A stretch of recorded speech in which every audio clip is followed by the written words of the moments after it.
Assalamualaikum warahmatullahi wabarakatuh.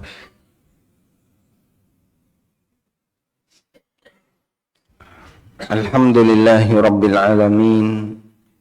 Wassalatu wassalamu ala ashrafil mursalin. Nabiyyina wa maulana Muhammadin wa ala alihi wa sahbihi ajma'in.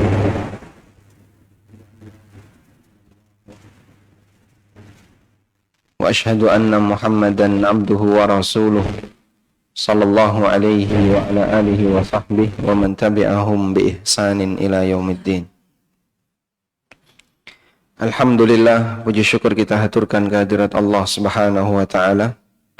Di kesempatan pagi ini kembali kita melanjutkan kajian rutin dengan membaca kitab atau membaca buku Prinsip Hidupku. Dan insya Allah kita masuk pada materi yang ke berapa ini? Keempat ya. Tentang waktu merupakan barang berharga yang sering terabaikan. Kita hidup dalam ruang berapa dimensi? 4 dimensi. 4 atau 3? 4 ya. Pertama dimensi fisik, yang kedua dimensi waktu. 3 dimensi adalah tempat kita ada, dan 1 dimensi adalah waktu kita. Orang kalau diberi waktu oleh Allah, maka dia hidup. Sebaliknya ketika dia nggak punya waktu, dia mati. Karena itu waktu adalah umur. Sehingga Nabi SAW pernah mensabdakan, La tazulu qadam abdin yawmal qiyamah hatta yus'al. Kaki seorang hamba di hari kiamat tidak akan geser sampai dia ditanya oleh Allah. Salah satunya adalah wa'an umrihi bima afnah. Dia akan ditanya oleh Allah tentang umurnya. Untuk apa umur itu dia habiskan. Baik. Sekarang kita akan lihat bagaimana kondisi waktu bagi seorang mukmin. Seorang mukmin ketika menjalani hidup, waktu ibarat modal, sedangkan amal ibadah seperti keuntungan.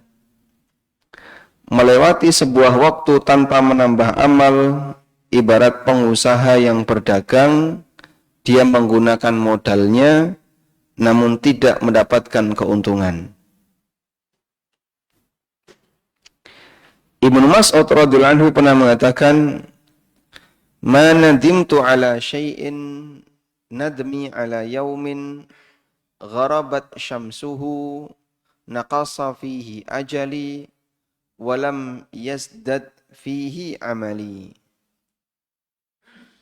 Tidak ada penyesalan yang lebih berat bagiku melebihi penyesalan yang aku alami ketika berlalu 1 hari, gharabat syamsuhu, mataharinya tenggelam, naqasa fihi ajali, umurku berkurang, walam yazdad fihi amali, sementara amalku tidak bertambah. Dan mungkin bagi kita biasa saja. Tapi bagi para sahabat, ini hal yang sangat merugikan.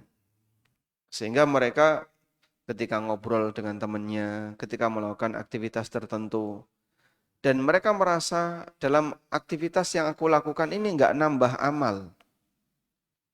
Ketika mereka merasa tidak menambah amal, padahal waktunya sudah banyak yang hilang, bagi sahabat itu penyesalan.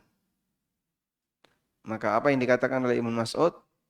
Ma nadimtu ala syai'in nadmi ala yaumin gharabat fihi syamsuhu naqasa fihi ajali walam yazdad fihi amali.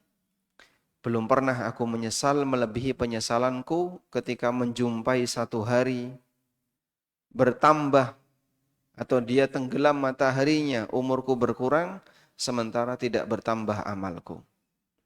Nah, sehingga jamaah yang kami hormati, coba ini dijadikan sebagai standar aktivitas. Standar aktivitas itu begini. Cara mengukur diri apakah kondisi kita itu sudah mirip seperti orang soleh ataukah belum.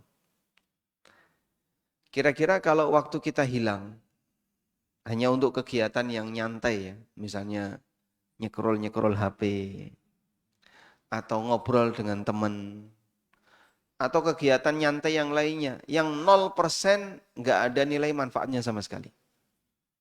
Mancing, ya, golek cedol. Sehingga lama kita nungguin, lama kita bengong, lama kita nganggur, tapi nggak ada nilai yang signifikan bagi hidup kita. Tidak ada nilai yang berharga bagi hidup kita. Kalau kita sedih, insya Allah itu indikator kita ini orang baik. Tapi bagi kita kok biasa saja, tidak ada yang perlu disesali. Berarti kita termasuk orang yang tidak bisa menghargai waktu. Makanya hilangnya waktu kita anggap hal yang biasa. Baik. Nganggur itu menyenangkan enggak, Pak? Hah? Tidak. Orang kalau nganggur ngapain, Pak? Hah? Ngelamun, ngelangut, tidur. Nah. Bagi mereka yang dia menganggap bahwa tidak ada kondisi kosong dari ibadah, nganggur itu anugerah. Sehingga saat dia tidak ada kesibukan duniawi, tidak ada aktivitas duniawi, bagi dia waktu kosong nganggur itu anugerah bagi dia. Anugerah untuk apa, Pak? Dia akan manfaatkan waktu itu untuk hal produktif yang menurut dia saya belum sempat melakukannya pada saat saya punya kesibukan dunia. Mungkin dia gunakan untuk zikir, dia gunakan baca Quran, dia gunakan untuk A, B, C, dan seterusnya.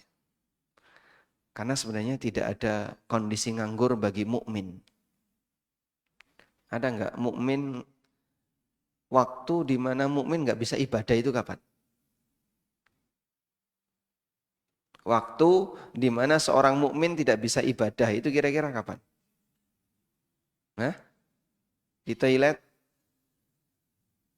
Tapi kan sebentar. Sehingga kalau di toilet sesuai dengan kebutuhannya, begitu selesai dia keluar. Makanya kalau ada orang di toilet kok dia menikmati lama di toilet, gak metu-metu. Apalagi mohon maaf ya, di toilet bawa HP. Terus dia nge-game. Loh itu banyak Pak ya. Ada banyak orang yang kebiasaan, saya boleh sebut ini kebiasaan jahat pada dirinya. Walaupun pelaku seperti ini mungkin mereka yang sudah rajin sholat jamaah di masjid. Tapi termasuk orang yang jahat pada dirinya, kalau dia di toilet bawa HP, entah nge-game, WA-an atau apapun. Itu jahat sama dirinya dia. Karena yang pertama tempat ini adalah tempat kotor. Yang kedua tempat ini disukai oleh setan. Yang ketiga tempat ini bukan tempat orang untuk berlama-lama. Seharusnya sesuai kebutuhan, dia sudah nggak ada keinginan untuk buang hajat, harusnya selesai bebersih kemudian segera keluar. Bukan tempat untuk nyantai di situ, bukan tempat untuk nyari inspirasi. Karena ini tempat disukai oleh setan. Makanya kalau ada orang yang di toilet kok seperti itu kondisinya, dia perlu belajar jadi manusia. Ini manusia yang banyak posisinya yang belum normal gitu ya. Jahat sama dirinya, masa di toilet main HP. Ini mohon maaf saya cerita sedikit mungkin agak jorok ya. Toilet kalau di tempat-tempat umum itu kan bawahnya bolong Pak ya. Bawahnya bolong, keramik. Nah keramiknya mantul. Saya pernah antri di toilet. Lama sekali dia nggak keluar-keluar. Kelihatan dari bayangan, bayangan-bayangan semburat ya. Kalau auratnya nggak kelihatan ya. Jadi cuman bayangan, karena ada lampu di atasnya, bawahnya kan kelihatan ada bayangan. Bayangan seperti siluet ya.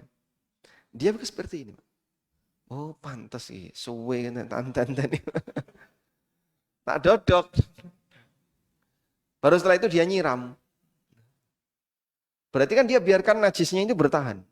Ya mungkin keluk-keluk gak karuan. keluar asap enggak tahu ya. Habis itu dia nyiram, terus gini lagi, tak tungguin, didodok lagi. Baru setelah itu dia taruh, dia cawi, dia cebok, lama terus baru keluar. Masya Allah nih. Ini orang perlu belajar jadi manusia kayak gini. Untuk menghargai dirinya jadi manusia saja dia nggak tahu gitu ya. Kalau sebenarnya toilet ini bukan tempat untuk melakukan aktivitas seperti itu. Masya Allah. Dan ini bukan orang yang jauh dari peradaban. Karena saya jumpai itu di Jakarta. Bukan orang yang pelosok, yang jauh dari peradaban. Kan di pelosok nggak ada toilet kayak gitu Pak ya. Makanya mohon untuk hargai waktu yang kita miliki. Jika waktu hilang dalam posisi kita tidak merasa sedih, berarti kita bukan termasuk orang yang memberikan penghargaan terhadap waktu. Karena hakikat dari manusia adalah deretan waktu yang menjadi rentang umurnya. Hakikat dari manusia adalah deretan waktu yang menjadi rentang umurnya. Ketika bagian waktunya hilang, berarti ada sebagian unsur manusia yang berkurang. Hasan Al-Basri pernah mengatakan, "Ya bna Adam, innama anta ayyamun, fa idza dhahaba yaumun, dhahaba ba'duka." Wahai manusia, hakikat dari kalian adalah deretan hari. Jadi kita ini adalah deretan hari sejumlah umur yang Allah berikan kepada kita. Fa idza dhahaba yaumun dhahaba ba'duka. Kalau satu hari hilang berarti unsur kita berkurang. Kalau satu hari hilang berarti unsur kita ada yang berkurang. Demikianlah pernyataan yang pernah disampaikan oleh Imam Hasan Al-Basri menceritakan tentang realita kehidupan kita. Nah ini kalau hilang, satu hari ini kalau hilang, nggak ada isi pahalanya, ibarat kita menggunakan modal, tapi kita tidak mendapatkan keuntungan. Nabi SAW telah mengingatkan akan nikmat waktu agar dimanfaatkan sebaik mungkin. Sebab tidak mungkin waktu itu berulang. Ibarat kalau kaset jalan Pak ya, diulang bisa nggak? Bisa. Tapi kalau waktu diulang bisa nggak? Nggak bisa. Dan mohon dipahami, semakin dekat dengan akhir zaman, waktu itu semakin singkat. Sebagaimana yang pernah disabdakan Nabi SAW dalam hadis riwayat Bukhari Muslim.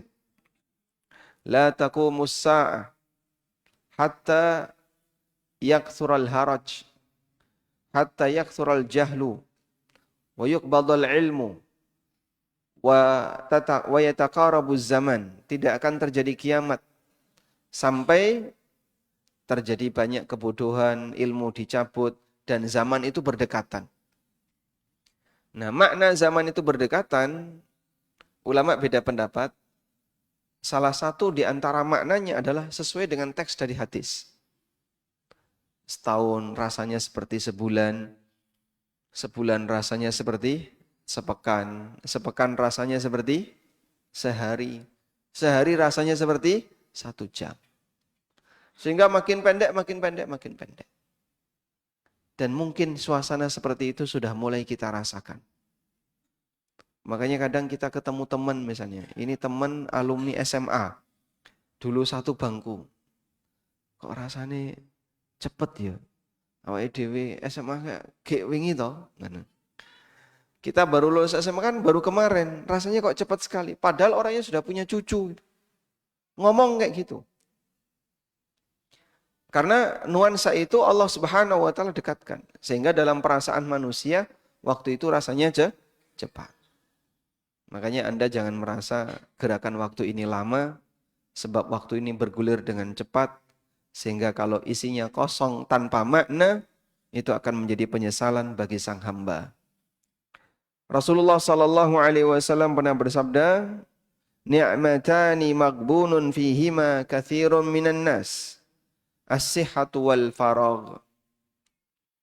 Ada dua nikmat di mana banyak orang yang tertipu sehingga tidak memanfaatkannya dengan baik.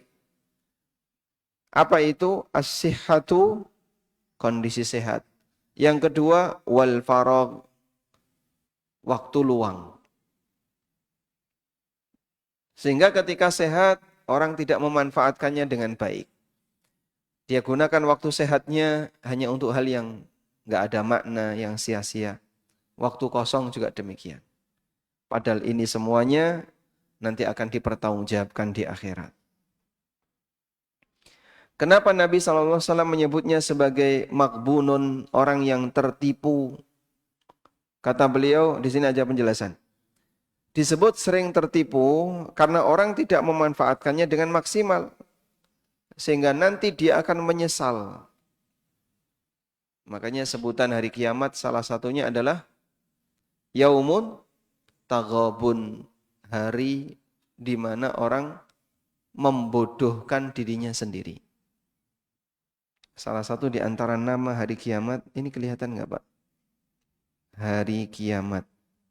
Kelihatan? Masya Allah. Lebih bagus whiteboard atau blackboard? Blackboard. Lebih terang hitam. Saya ganti kalau begitu ya.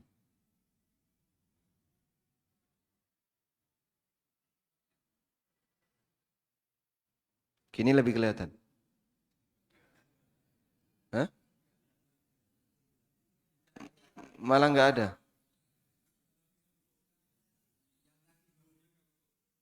Oh. Yang tadi lebih bagus. Baik. Coba kelihatan. Kelihatan nggak? Hah? Tidak. Ya, tidak terbaca. Kalau ingin? Apa tulisannya? Kelihatan. Masya Allah. Baik. Alhamdulillah. Pakai ini aja ya. Nah. Saya tadi mau ngomong apa Pak? Sampai lupa.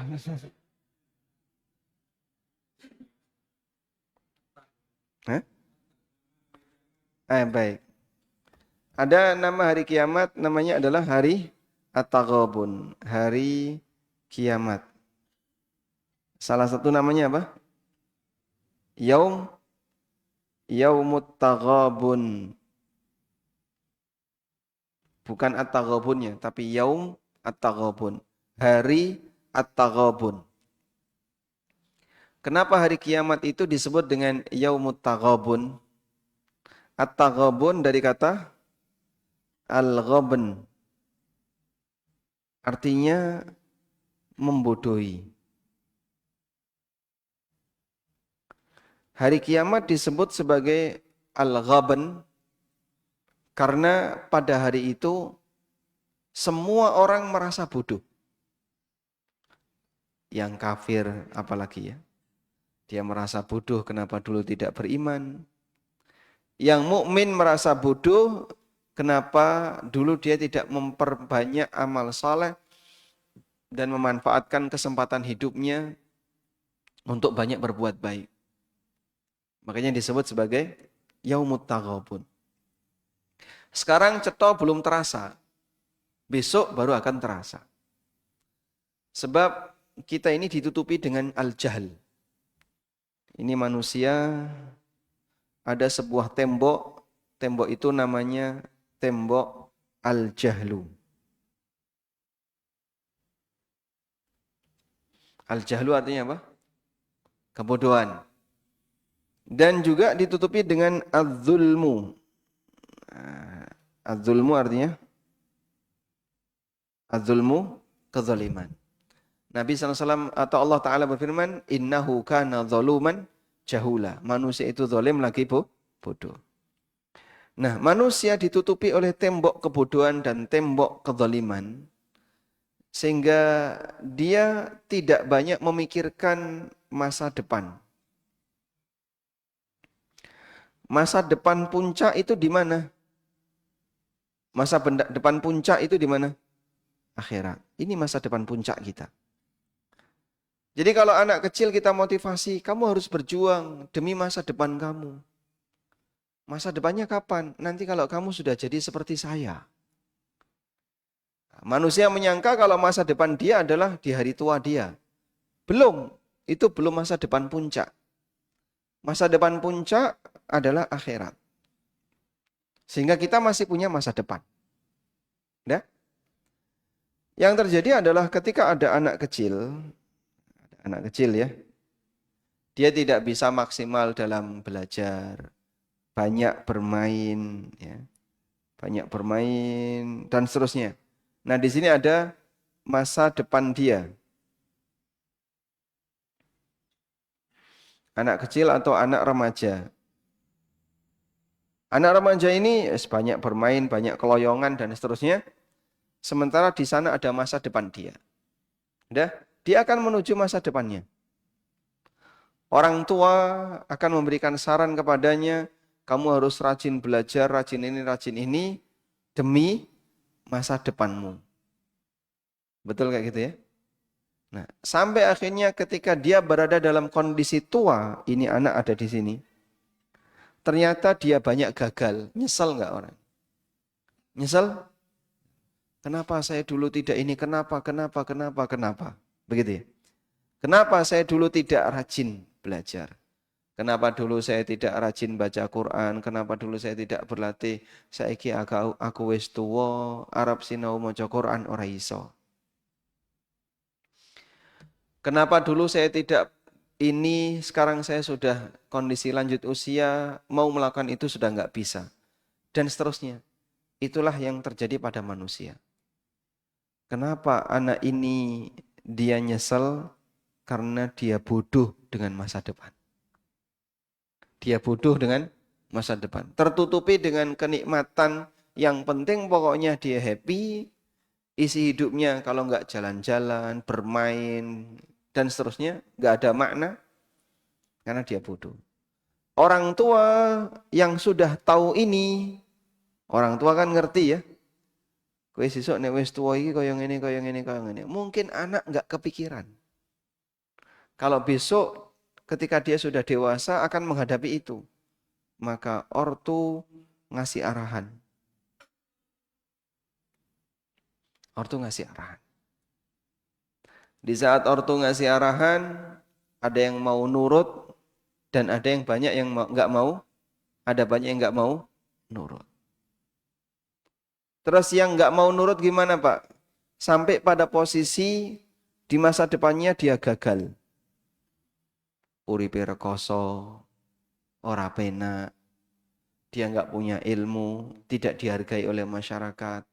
Mulailah dia merasa nyesel kenapa dulu saya tidak rajin belajar. Penyesalannya ada di hari tua. Nah, kita semua akan seperti itu. Di depan ini ada akhirat yang kita nggak tahu. Tapi Nabi SAW tahu. Karena beliau pernah diajak oleh Allah untuk melihat surga, melihat neraka, bagaimana situasi di akhirat. Beliau dapat wahyu dari Allah. Sehingga beliau memberitahu kepada manusia, wahai manusia, lakukanlah ini, karena kau akan menjumpai masa depan puncak di mana kau tidak akan pernah balik.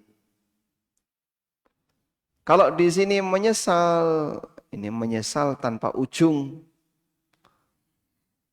Kalau ini gagal misalnya, gagal masa depan, masih mungkin untuk diselamatkan. Tapi kalau di sini gagal, kira-kira gimana? Hah? Nggak mungkin bisa selamat. Manusia kalau sudah gagal di akhirat, mau cari peluang apa untuk bisa selamat? Nah, dalam kegiatan kajian seperti ini kan kadang kita diingatkan ini ya. Kamu punya masa depan puncak, di mana masa depan puncakmu itu adalah akhirat. Bagian ini kalau kau gagal, maka kau akan menyesal selamanya. Tapi manusia ditutupi oleh kebodohan. Sebagaimana anak-anak tadi, anak-anak kecil, anak-anak remaja, karena dia ditutupi dengan bodoh, nggak ngerti tentang bagaimana hidup besok di masa tua, makanya kadang dia sak penake dhewe, akhirnya begitu terjadi di masa tua, dia banyak melakukan penyesalan. Baik, demikianlah gambaran yang diberikan oleh Rasulullah Sallallahu Alaihi Wasallam. Ada dua nikmat di mana banyak orang yang tertipu, sehat dan waktu luang. Bagi para ulama, waktu lebih berharga dibandingkan kepingan emas. Mereka lebih pelit terhadap waktu dibandingkan pelitnya kita terhadap uang. Sehingga kalau ada orang minta waktunya, nggak dikasih. Sampai nih, tak kei duit, tak kei. Nek njaluk duit, tak kei.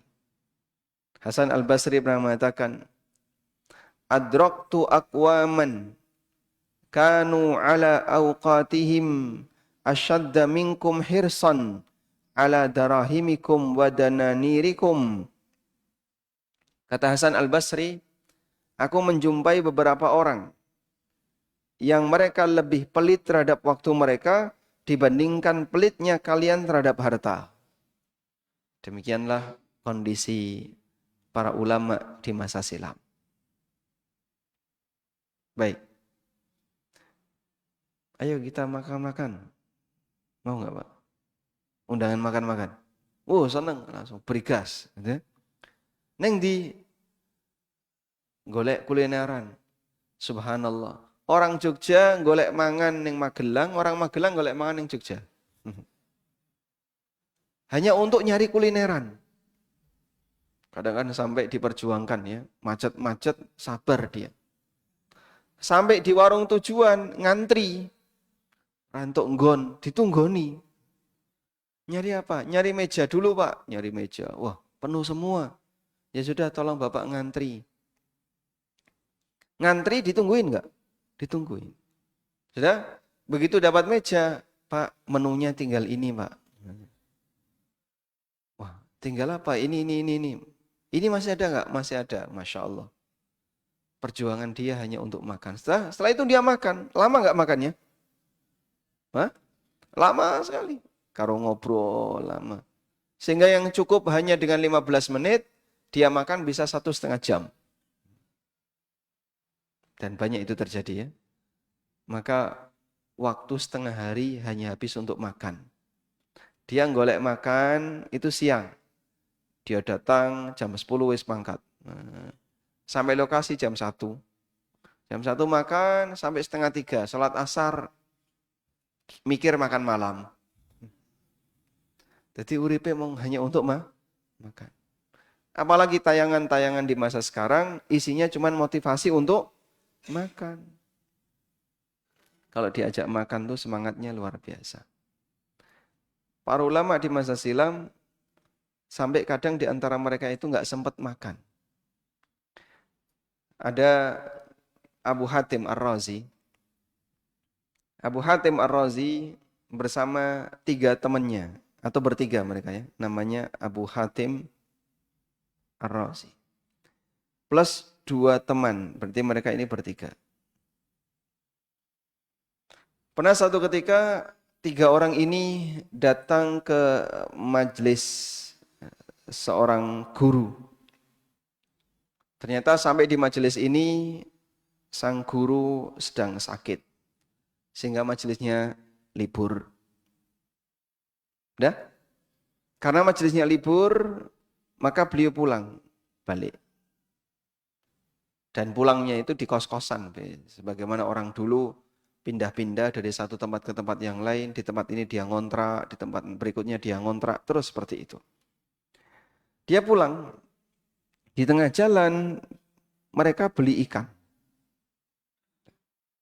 Beli ikan terus dibawa pulang. Sampai di rumah kita sudah masuk jam kajian syekh berikutnya. Akhirnya dia berangkat. Bertiga ini berangkat ke majelis berikutnya. Udah? Dan seperti kebiasaannya, dari satu majelis nyambung ke majelis yang lain. Majelis ini nyambung ke majelis lagi. Terus seperti itu sampai malam. Kalau sudah malam, sudah nggak ada majelis. Dulu majelis itu ketika kelihatan. Dan tidak ada penerangan seperti yang kita punya. Sehingga majelisnya itu majelis siang. Sampai malam, pagi, majelis lagi. Muter seperti itu, sampai ikan ini bertahan selama 3 hari. Tidak dimasak. Nggak sempat, Pak. Nggak sempat masak ikan. Udah? Hingga kemudian mereka merasa, ini ikan kalau nggak dimakan, mubadzir. Ikan 3 hari loh itu, Pak. Terus gimana ini? Ya sudahlah, kita makan saja. Dimangan, mentah.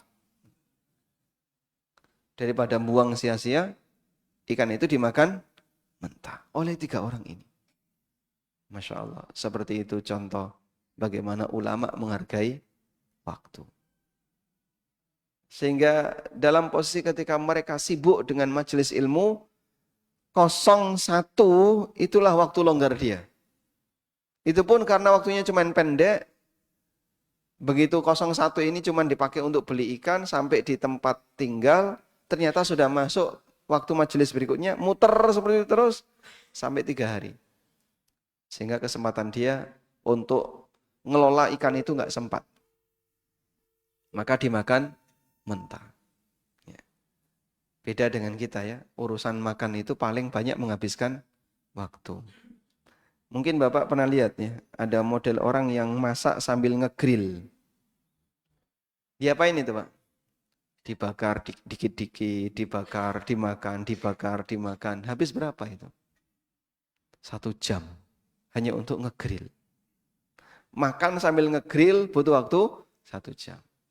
Ada juga yang model masak di tempat. Disediakan kompor, panci, nanti dimasukkan, dimakan, dimasukkan, dimakan. Ada kayak gitu? Masya Allah. Hanya untuk makan mereka bisa kehilangan berjam-jam.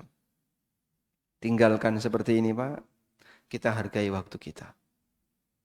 Baik. Saya punya prinsip kalau cari warung Pak ya. Pertama, dekat. Kedua, sepi. Ketiga, enak. Keempat, murah. Terus kelima, apa? Rasa. Rasa itu mungkin taruh di paling belakang.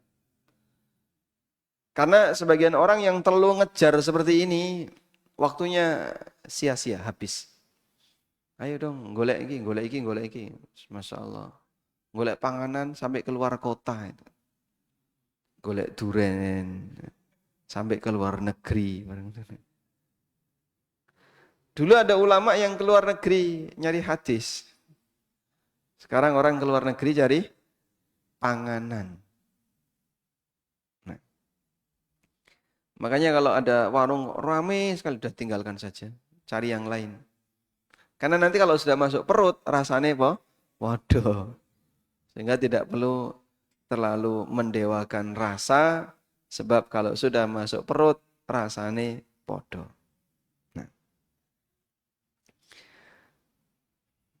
Nah, ini nanti akan jadi pembahasan kita di pertemuan berikutnya tentang sumpah Allah di surat Al-Asr, di mana Allah Subhanahu wa taala bersumpah dengan menyebut waktu untuk menyatakan bahwa semua manusia akan mengalami kerugian disebabkan karena dia tidak bisa memanfaatkan waktunya.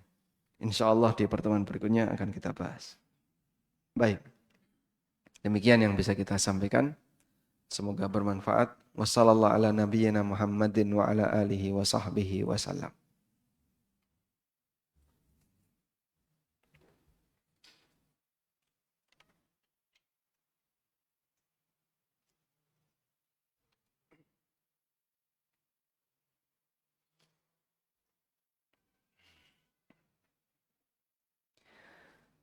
Ada pertanyaan, bagaimana batasan menghindari masalah dengan pengecut?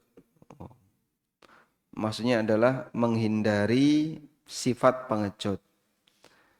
Takut dakwah, takut gagal usaha, takut poligami. Oh, termasuk pengecut berarti Pak. Sing rawani-wani nambah nih. Nah, baik, pengecut yang salah adalah pengecut yang sampai bisa menyebabkan orang itu tidak mau melaksanakan kewajiban. Sehingga ada sebagian orang yang saking pengecutnya sampai dia ketakutan untuk melaksanakan kewajiban. Misal ya, kewajiban seseorang adalah bayar zakat kalau dia punya harta. Tapi karena pengecutnya, dia nggak mau bayar zakat, takut apa? Hartanya berkurang. Ini pengecut yang tercela. Contoh yang lain. Di antara sifat pengecut yang tercela adalah orang takut untuk kehilangan sesuatu ketika berangkat ke masjid. Misalnya, aku nek ning masjid sandalku hilang. Kok ning masjid apa hilang misalnya. Kalau masalah sandal hilang bisa cari ganti. Yang jadi masalah adalah ketika sandal Anda nggak pernah dipakai ke masjid. Nah, itu masalah. Ini termasuk di antara sifat pengecut. Ada juga pengecut yang dia tidak mau mengingatkan orang yang sedang melakukan perbuatan maksiat. Aku nggak berani ya Pak. Itu termasuk sifat pengecut. Makanya Nabi SAW menyebut tingkatan dalam amar ma'ruf nahi mungkar. Yang paling rendah apa? Mengingkari dengan hati. Itu kata Nabi SAW, wadzalika adhaful iman. Dia dalam posisi iman yang paling rendah. Sehingga disebut sebagai posisi iman yang paling rendah, yang paling lemah dalam masalah amar ma'ruf nahi mungkar. Jadi kalau kita tuliskan seperti ini ya. Amar ma'ruf nahi mungkar. Amar ma'ruf nahi mungkar. Ini kan ada tingkatannya ya. Iman yang bentuknya amar ma'ruf nahi mungkar. Itu ada 3 tingkatan.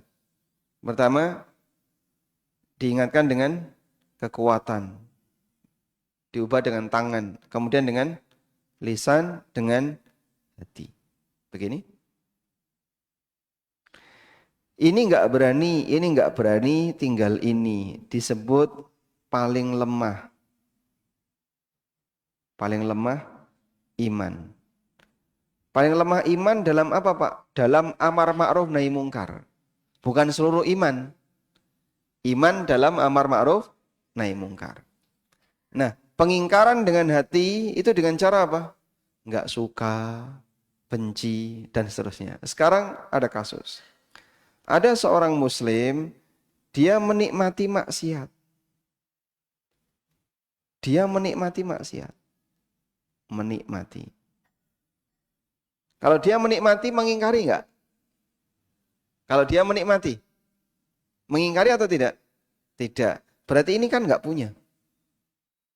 Maka cabang iman yang paling lemah, dia enggak punya.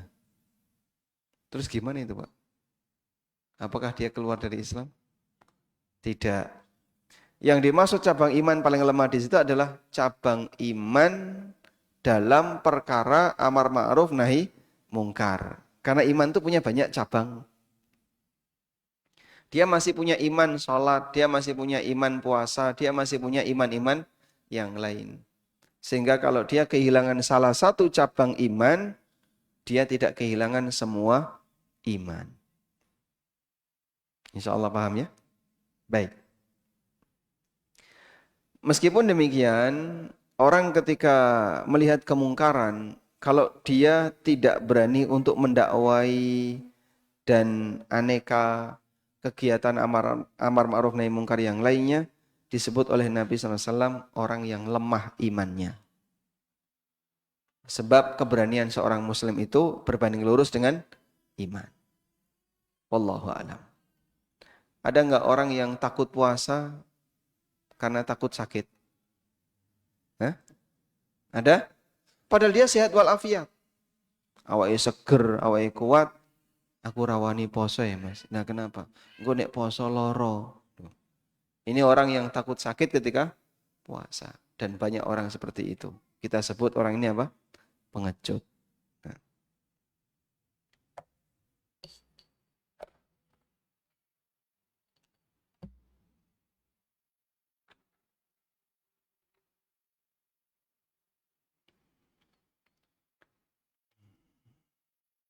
Bagaimana dengan mengutangi?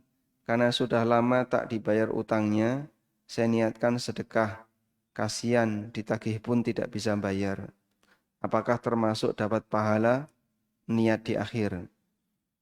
Insya Allah dapat pahala. Saat Anda ngutangi awal dulu dapat pahala. Kemudian ketika dibebaskan, saya sedekahkan juga dapat pahala. Dua-duanya dapat pahala. Seorang imam yang tidak disenangi makmum, apakah konsekuensinya beliau tidak akan diterima amal imam tersebut kepada Allah? Tidak disenangi karena bacaan makhrajnya tidak benar. Bagaimana dengan makmum tersebut? Ada sebuah hadis di mana Nabi SAW menyebutkan 3 orang yang sholatnya tidak bisa naik melebihi telinganya. Sholatnya tidak bisa naik melebihi telinganya. Maksudnya gimana? Tidak diterima oleh Allah.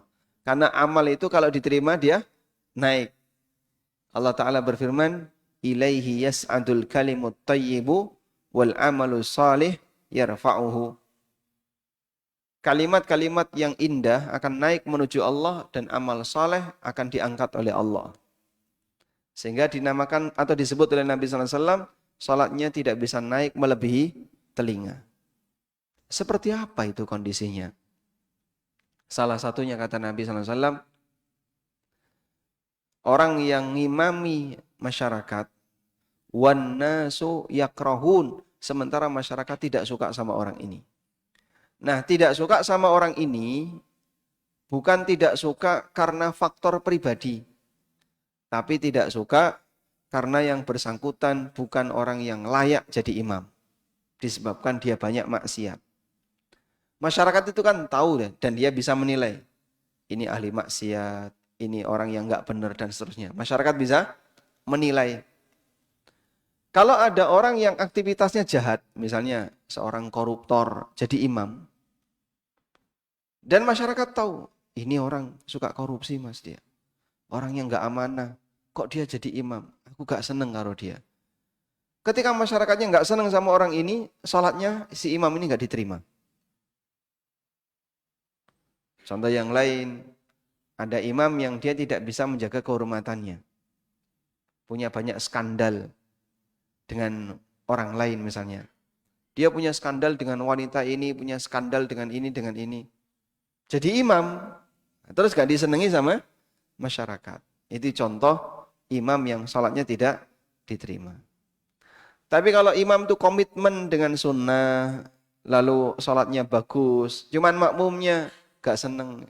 Imam gini, sholat kesuwen, aku rasa seneng. Nah ini yang salah siapa? Makmumnya. Di tempat kami, masjid kan tidak jauh sebagaimana kita Pak ya. Ada masjid kerajaan, jarak sekian meter, ada sekian ratus meter, ada masjid Candi Gebang. Ada salah satu imam yang kalau ngimami agak lama. Ya? Ketika sholat tarawih terutama. Makmum, sebagian makmum ada yang nggak suka. Akhirnya dia nggak mau sholat di sini. Dia pindah ke masjid sebelah di Gebang. Di sana ketemu imam ini lagi. Karena beliau punya jadwal di beberapa masjid. Bejomu Pak. Masya Allah. Baik. Sehingga dalam kondisi ini yang salah siapa? Makmumnya, bukan imamnya. Assalamualaikum waalaikumsalam. Apabila punya utang dosa kepada seseorang, tapi yang diutangi sudah meninggal, bagaimana cara membayar dan menyelesaikannya. Jika kita punya dosa sama seseorang, tapi yang bersangkutan sudah meninggal, sehingga kita tidak bisa minta ampun, tidak bisa minta maaf kepadanya. Bagaimana caranya? Anda sedekah atas nama yang bersangkutan. Atau rajinlah untuk beramal soleh. Semoga nanti kalau dia nuntut di akhirat, kita punya bekal untuk membalas kezaliman yang dituntut oleh dia ketika di akhirat. Saya mau minta pahalamu. Nah, kita masih punya pahala, bisa dikasihkan. Makanya kalau ada orang yang sering mendolimi orang lain, dia akan banyak rugi ya. Karena amalnya disedot sama orang lain. Karena itu Imam Asy-Syafi'i pernah mengatakan, bi'sazad ilal ma'ad al-udwan alal ibad. Sejelek-jelek bekal menuju akhirat adalah permusuhan dengan anggota masyarakat. Maka bayangkan kalau ada orang yang banyak punya musuh, dia akan kehilangan banyak amal. Assalamualaikum warahmatullahi wabarakatuh. Waalaikumsalam warahmatullahi wabarakatuh. Kenapa setiap ada bacaan surat Al-Baqarah ayat terakhir kok mesti dilakukan pada waktu tahlil bersama? Apa ada tuntunan seperti itukah? Sebab sampai saat ini mikir seperti itu. Nek rasa dipikir pripun? Kok kepikiran ini rasa dipikir ya? Akhir surat Al-Baqarah. Yang dimaksud yang mana? Hah? Lillahi ma fis samawati wa ma fil ardi. Yang dimaksud dilakukan itu maksudnya gimana? Dilakukan. Hah? Dibaca lama begitu. Maksudnya saya belum tahu kegiatan acaranya ini. Kalau ngerti mungkin bisa ngasih jawabannya. Intinya begini ya, membaca Quran dilakukan selama tidak berlebihan, boleh. Ya. Sebagaimana yang sering kita dengar para imam-imam yang kita suka dengan lagunya, boleh. Tapi kalau berlebihan, seperti dipanjang-panjangkan berlebihan, banyak ulama yang mengatakan makruh. Baik dari 4 mazhab yang ada, maupun dari yang lainnya. Sampai ada satu buku khusus yang bahas tentang larangan untuk melakukan tamtid. Tamtid itu baca Quran dengan model dipanjangkan sekali. Ya bahasa kita seperti model qiraah ini Pak ya. Ada model jawabul jawab, ada jiharkah dan apa itu, lagu-lagu seperti itu tidak pernah diajarkan oleh para ahli qiraah ulama. Itu adanya belakangan. Wallahu a'lam. Baik, mungkin demikian yang bisa kita sampaikan. Semoga bermanfaat dan semoga Allah Ta'ala menjadikan kita sebagai hambanya yang bisa menghargai waktu. Wassallallahu ala nabiyyina Muhammadin wa ala alihi wa sahbihi wa sallam. Wa akhiru da'wana anil hamdulillahi rabbil alamin. Wassalamualaikum warahmatullahi wabarakatuh.